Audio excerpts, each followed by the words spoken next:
What's up guys? If you clicked on this video then you want to know what the strongest build in Elden Ring currently is. Keep in mind that this is after the most recent patch, so any content within this video is up to date.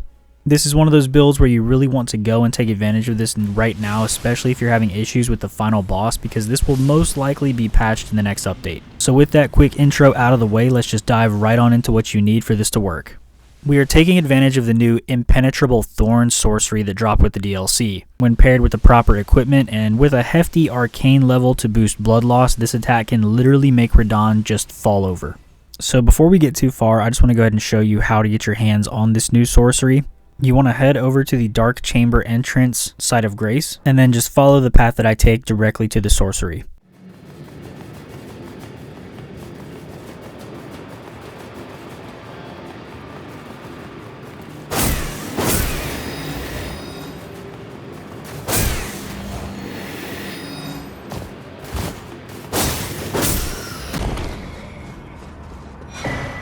Now for the build itself, you're going to want to equip the Maternal Staff. For some reason, DLC items seem to have higher scaling than base game ones, and this is the staff that everyone seems to recommend for this attack specifically. And I mean, as you can see in the gameplay I've been showing, it works quite well.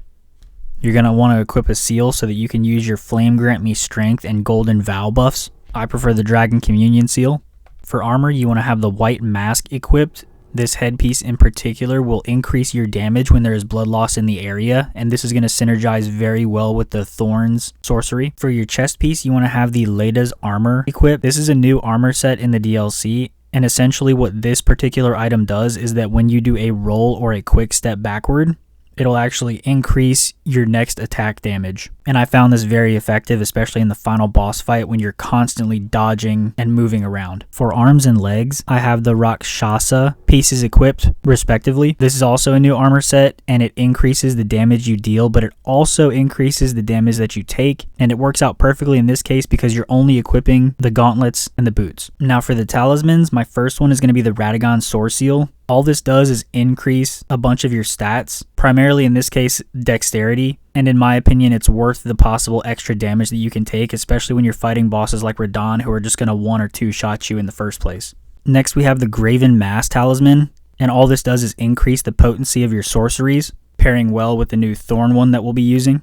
Next we have the Radagon Icon. All this does is decrease the amount of time it's going to take for you to activate your sorcery, which is kind of prime because this one actually does take a few seconds of build up before it unleashes. And lastly, we have the Lord of Blood's Exaltation Talisman. All this does is increase the damage that you output when there's blood loss in the area. And this synergizes not only with the Thorn Blood build that we'll be using, but also the White Mask. Naturally, you'll also want to have the Golden Vow and Flame Grant Me Strength buffs just because of the extra damage and defense that they both provide. As far as your offhand goes, for me personally, especially when it came to the Radahn fight, I was getting absolutely tanked, and as you can see, this spell takes a little bit of time to activate, so having a shield in my offhand was the primary move that helped me succeed in this battle. However, if you are going for a full glass cannon build, there is another staff that you can equip in your offhand that increases the damage done with thorn spells. So if you're a pro and you're really just trying to deal as much damage as possible, that's probably the route you're going to want to take.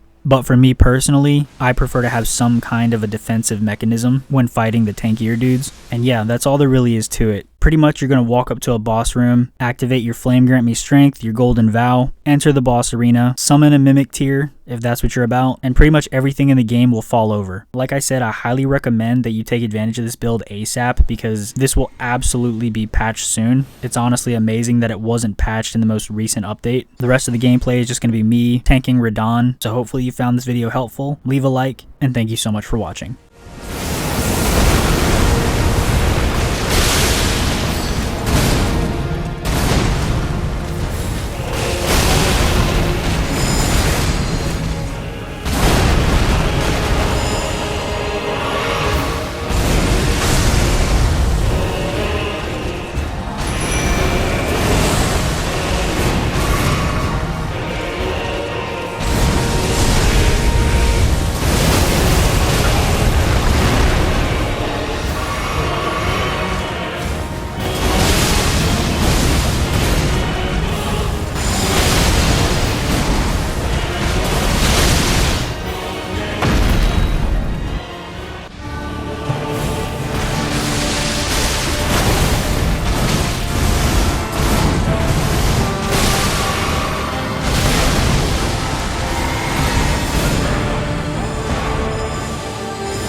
1,000-year voyage guided by compassion.